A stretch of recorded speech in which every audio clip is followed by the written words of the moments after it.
Good morning, everyone. I hope you've all had a great start to your day and are ready for an engaging session. My name is Sierra Swainton, and I'm currently pursuing my Doctor of Public Health degree while serving in the field of public health practice and education.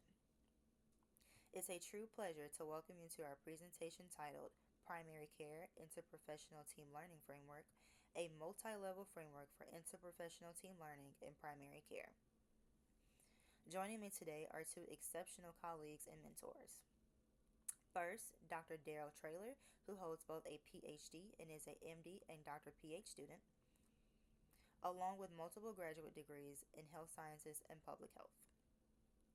Dr. Traylor brings extensive experience in curriculum development, healthcare leadership, and interprofessional education.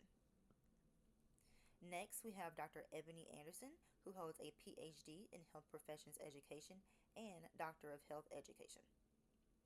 Dr. Anderson's expertise centers on medical education, team-based learning, and leadership development across healthcare disciplines. Together, our team has developed a dynamic and evidence-based model designed to strengthen interprofessional collaboration and team learning within primary care settings, a model we believe can transform both practice and education.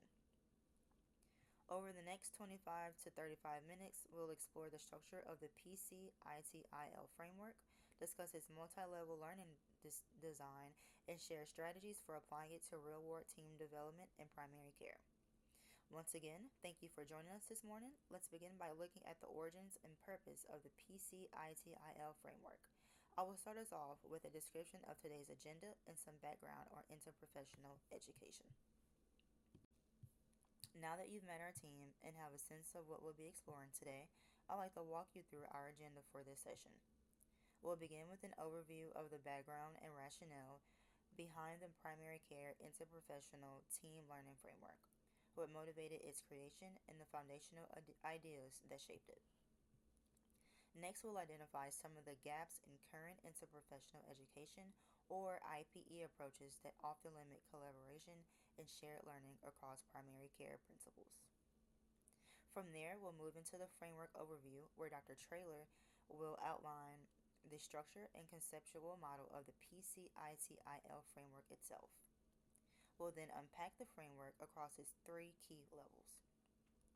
The micro level, which focuses on dyadic partnerships, the one-to-one professional relationships that build trust and mutual learning.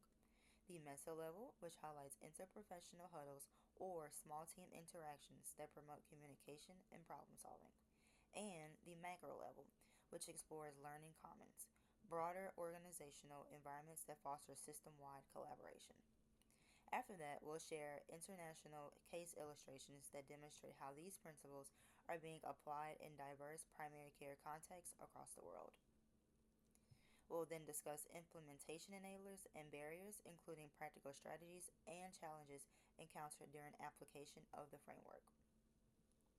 This will lead into our section on planned evaluation and metrics, where we'll describe how we should measure impact both in terms of team effectiveness and patient-centered outcomes. Finally, we'll close it with conclusions and future directions reflecting on what's next for this work and how it can contribute to strengthening interprofessional practices and education.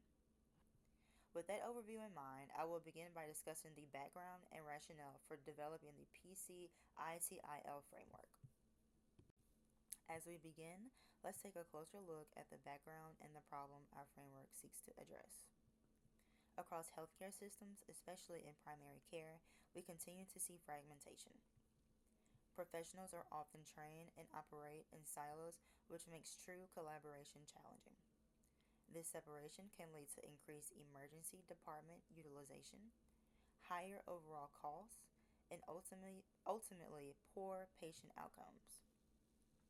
The idea of interprofessional education, or IPE, actually emerged several decades ago, gaining significant traction in the 1970s and 1980s when health education leaders began calling for training that brought future professionals together rather than apart. The World Health Organization's 2010 Framework for Action on Interprofessional Education and Collaborative Practice helped formalize this vision, emphasizing that collaborative practice improves efficiency and health outcomes globally.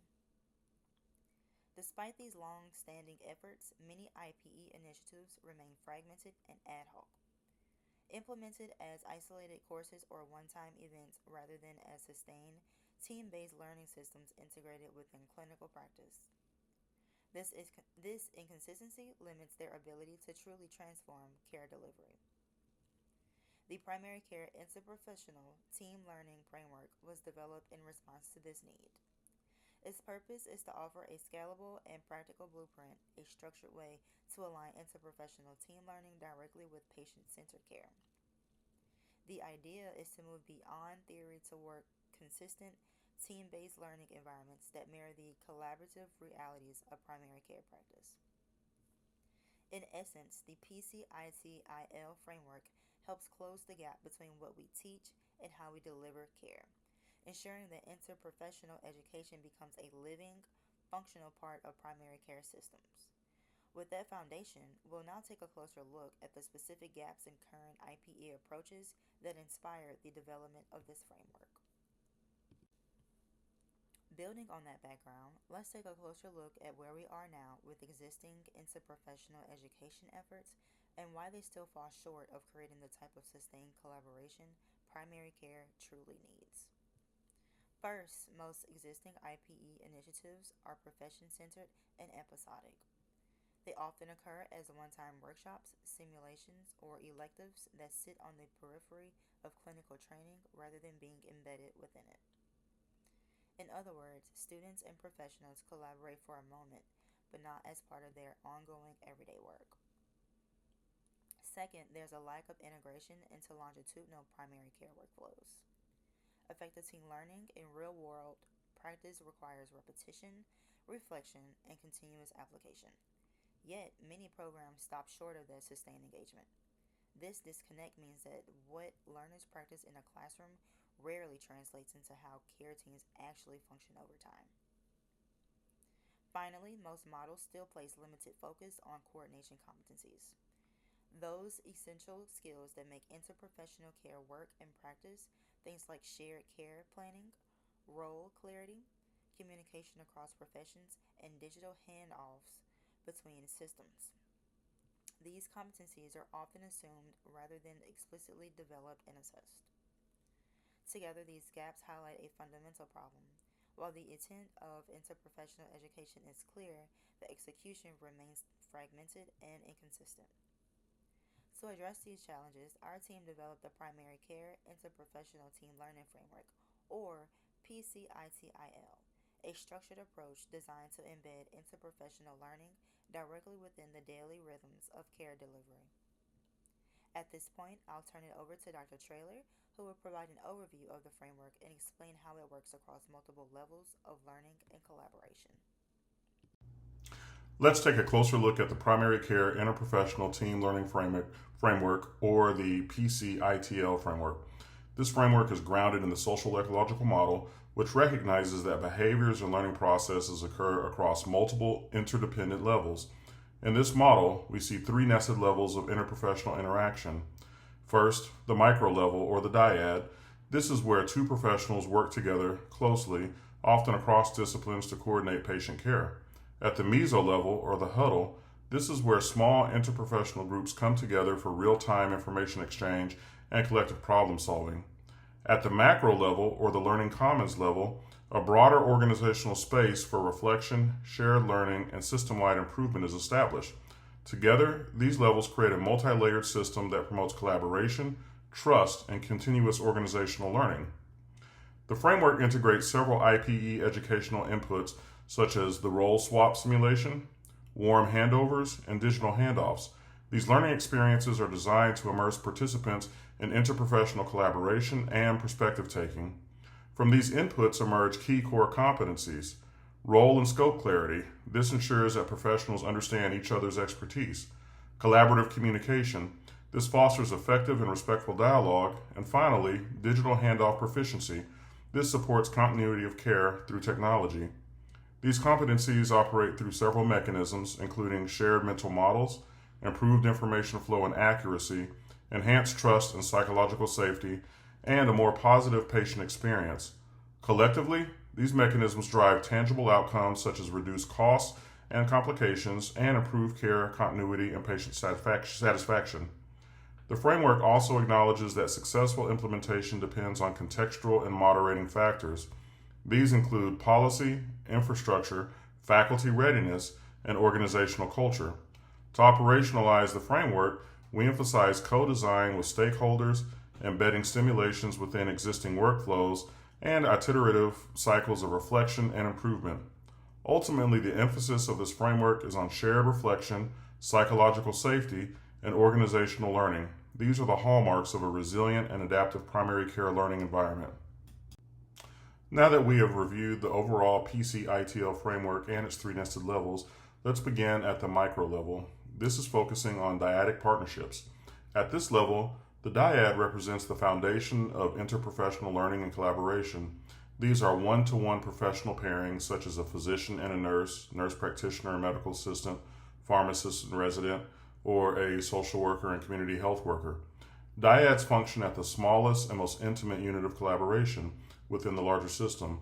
They are where trust is built, communication patterns are formed, and learning becomes embedded in day-to-day clinical workflows. In essence, this is where theory meets practice, where professionals learn with, learn from, and learn about each other in real time.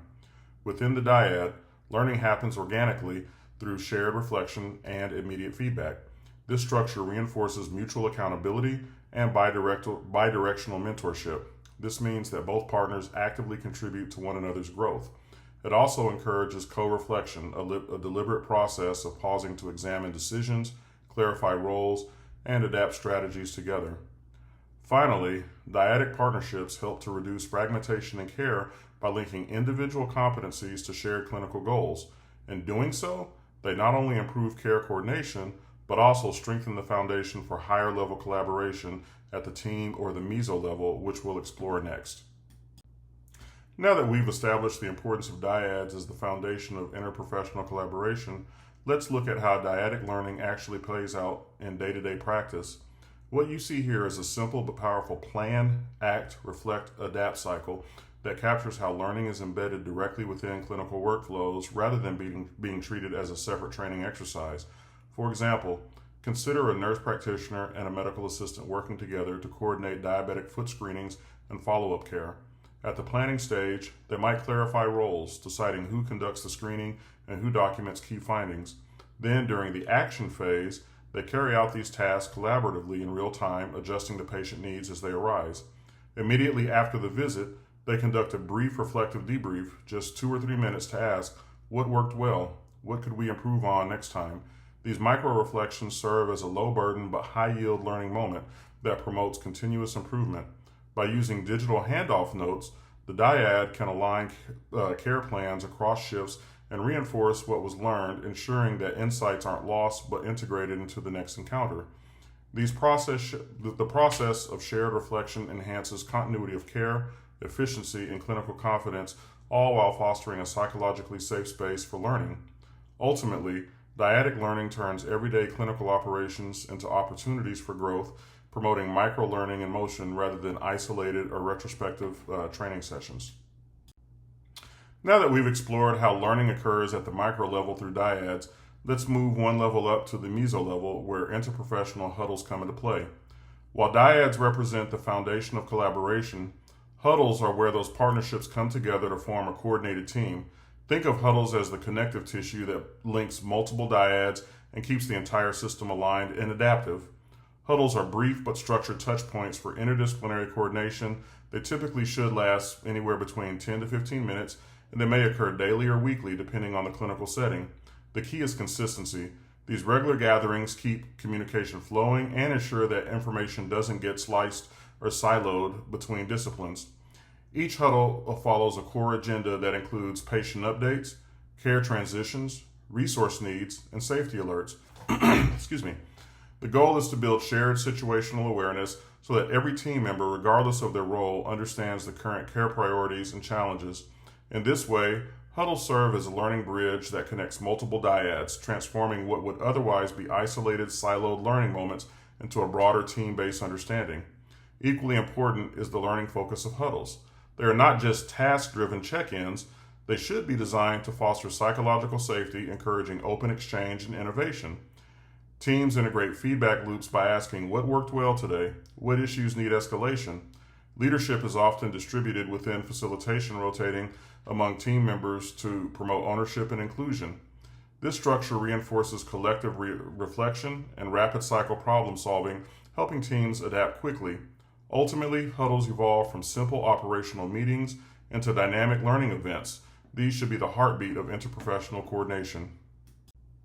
Now that we've examined how dyads operate at the micro level and huddles at the meso level, we can move to the macro level where learning is scaled and sustained across the organization through what I like to call the learning commons. The learning commons represents a shared organizational space or a place where physical or digital, where interprofessional learning converges and becomes part of the institution's culture. At this level, the focus shifts from individual or team learning to system-wide knowledge integration.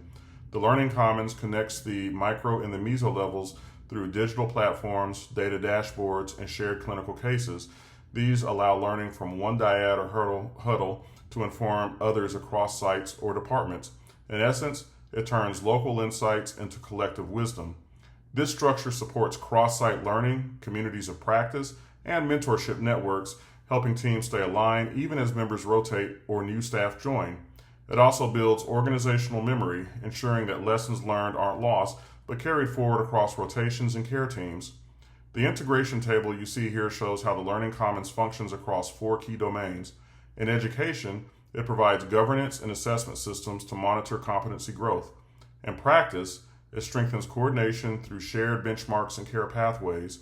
In research, it supports outcomes, evaluation, and embedded projects. And in policy, it reinforces interprofessional alliances and accreditation standards.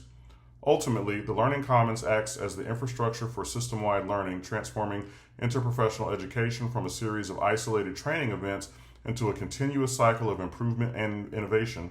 In this way, the macro level sustains the culture of reflection, safety, and shared learning that began at the dyadic level. As we move from describing the structure of the Learning Commons to thinking about its long-term impact, this final layer focuses on sustainability, or how we ensure that the primary care interprofessional team learning, or PC-ITL model, continues to evolve and scale over time. This pyramid on the slide represents the 4 interdependent layers that sustain interprofessional team learning: practice, education, system, and policy. Each layer builds upon the one beneath it. At the practice level, sustainability begins with embedding learning directly into clinical workflows, so improvement is ongoing rather than episodic. The education layer reinforces this by aligning academic programs and faculty development with the realities of team-based care. At the system level, the framework promotes adaptive capacity, helping organizations evolve as primary care delivery models change. And finally, the policy layer ensures long-term alignment through accreditation standards and interorganizational partnerships. By linking these layers, the PC-ITL Commons supports workforce pipeline development, lifelong interprofessional learning, and sustained policy alignment between academia and health systems. Ultimately, this positions the framework as a scalable model for health systems learning transformation, bridging education, practice, and policy to create a sustainable, learning-oriented primary care ecosystem. And with that foundation in place, I'll now turn it over to Dr. Anderson, who will walk us through the evaluation and metrics section, how we measure what truly matters in the implementation of the PC-ITL framework. To illustrate how interprofessional education can strengthen care coordination across diverse health systems, we analyzed 4 international case examples representing low, middle, and high-income contexts, as well as a global virtual simulation model. Let's begin with South Africa, representing a low-income setting. Here, community health workers led neighborhood mapping initiatives and used WhatsApp-based team huddles to bridge communication gaps across clinical and community interfaces. This low-cost, high-impact strategy enhanced patient-centered care planning and improved continuity for underserved populations. Moving to the Netherlands, a middle-income context, hybrid IPE simulations were integrated with local quality improvement projects. These simulations emphasized role and scope clarity, helping nursing, medical, and social care teams to clarify boundaries and reduce duplication of services within integrated neighborhood care models. In the United States, representing a high-income context, IPE was embedded within EHR integrated workflows. Students participated in warm handoff simulations and developed digital checklists that mirrored real clinical handover processes. This approach advanced collaborative communication and digital handoff proficiency while linking educational outcomes directly to measurable coordination metrics such as reduced emergency department utilization and improved patient satisfaction. Finally, the global virtual simulation demonstrates the adaptability of IPE across borders. Using synchronous online team scenarios, transnational student groups engaged in tele-enabled collaboration, reinforcing the same core competencies while transcending geographic and institutional boundaries. Collectively, these 4 cases demonstrate that context-sensitive adaptation, whether through mobile messaging in rural South Africa, simulation in the Netherlands, digital integration in the US, or global virtual teamwork, can effectively operationalize the 4 coordination competencies central to our framework: patient-centered care planning, role and scope clarity, collaborative communication, and digital handoff proficiency. These examples reaffirm that international education, when designed with contextual flexibility and anchored in measurable coordination outcomes, is not just an academic exercise, but a scalable strategy to advance equity, efficiency, and universal health coverage. As we reviewed the literature on interprofessional education across diverse health system contexts, several key enablers and barriers emerged that either supported or constrained the implementation of interprofessional education for coordinated primary care. Let's begin with the enablers. First, leadership sponsorship was foundational. When IPE initiatives were explicitly tied to organizational quality improvement goals, such as reducing readmissions or improving continuity of care, they gained strategic visibility and operational support. Leadership engagement also ensured accountability and sustainability beyond one-off training events. Second, protected learning time proved critical. Programs that built IPE reflection and team huddle opportunities directly into clinical schedules achieve much higher participation and retention. This element reinforces that coordination is not just an educational exercise, it's a competency that requires deliberate practice within workflow. Third, curricular alignment was an essential enabler. Integrating IPE activities with existing accreditation and competency frameworks helped standardize expectations and reduce redundancy across disciplines. A fourth enabler was what we termed practice-adjacent learning, embedding simulations, community projects, and virtual huddles in authentic practice environments. These activities allow learners to apply team-based principles to real coordination activities. And finally, technology support enhanced scalability. Whether it was WhatsApp-based huddles in low-income settings or EHR integrated checklists in high-income systems, digital tools allowed IPE teams to bridge communication gaps efficiently and at a low cost. On the other side of the equation, several barriers continue to limit widespread adoption. Resource constraints such as limited funding, faculty time, and simulation access remain the most pervasive challenge, particularly in low and middle income contexts. Scope variability also poses difficulties. Differences in regulatory frameworks and professional boundaries can restrict role flexibility and slow interprofessional collaboration. Another key challenge is data sharing gaps. Inconsistent interoperability between digital systems hinders effective handoffs, undermining one of the very competencies IPE seeks to strengthen. Faculty readiness emerged as an internal barrier. Many educators value IPE conceptually but lack the facilitation skills or interprofessional experience needed to lead it effectively. And lastly, policy gaps, which are the absence of strong institutional or national mandates for IPE, limit the systemic integration of these programs into health professional training pipelines or pathways. Taken together, these findings suggest that successful IPE implementation requires more than curriculum design.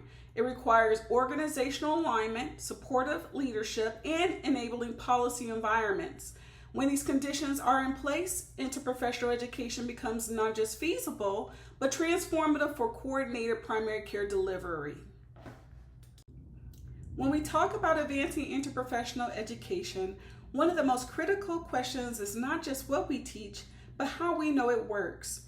Evaluation and measurement are essential because without evidence, even well-intentioned IPE efforts risk remaining anecdotal rather than transformational. In our framework, we view evaluation not as a one-time event, but as a continuous learning cycle that links educational design directly to measurable improvements in team coordination, communication, and ultimately patient outcomes. To achieve that, our proposed approach uses a mixed methods design combining quantitative and qualitative measures. This allows us to balance statistical rigor, such as competency scores and coordination indices, with rich contextual data from real-world settings. Together, they create a more complete picture of both process and impact. A key element is the pre-post assessment, which measures learning growth or learners' growth in targeted coordination competencies. Using tools such as the Interprofessional Collaborative Competency Attainment Survey, known as the ICCAS, and the Care Coordination Index, we can track how student teams evolve in areas like communication, role clarity, and digital handoff proficiency. But numbers alone don't tell the full story. That's why we also emphasize ethnographic observation, directly studying team dynamics in authentic environments such as clinical huddles or community projects. These observations capture the nuanced interactions and power dynamics that often determine whether coordination succeeds or fails. Next, we incorporate social network analysis to map collaboration density and information flow within and across teams. This helps visualize how interprofessional relationships develop, essentially showing whether knowledge and responsibility are being shared or siloed. Finally, our vision relies on iterative feedback loops, closing the gap between learning and practice. Each evaluation cycle feeds back into curriculum refinement and simulation design, ensuring that our IPE model evolves alongside the needs of learners and healthcare systems. In essence, this evaluation strategy reflects our core philosophy, and that is interprofessional education should be both evidence-informed and improvement-driven. By measuring what truly matters, changes in collaboration, communication, and coordination, we can move beyond theory to build a workforce that is not only practice ready, but coordination competent, advancing equity and quality in primary care worldwide. In conclusion, our work presents an interprofessional education framework that is designed to cultivate coordination competencies across diverse primary care contexts. We refer to this as the Primary Care Interprofessional Team Integration and Learning Framework, or PC-ITL. The first key takeaway is that the framework is scalable. PC-ITL was intentionally built to be flexible across low, middle, and high-income health systems. It provides a structured yet adaptable model for embedding team-based learning activities like community-engaged projects, virtual huddles, and simulation exercises into existing primary care workflows. The scalability allows institutions to adopt the model without significant structural overhaul or cost burden. The second component is workflow integration. The framework aligns with what we call micro, meso, and macro levels of implementation. At the micro level, it reinforces collaborative behaviors within daily clinical interactions. At the meso level, it connects learning to quality improvement initiatives and local health systems goals. And at the macro level, it supports policy and accreditation alignment, ensuring that interprofessional education contributes meaningfully to organizational and system-wide performance. Third, PC-ITL demonstrates strong global adaptability.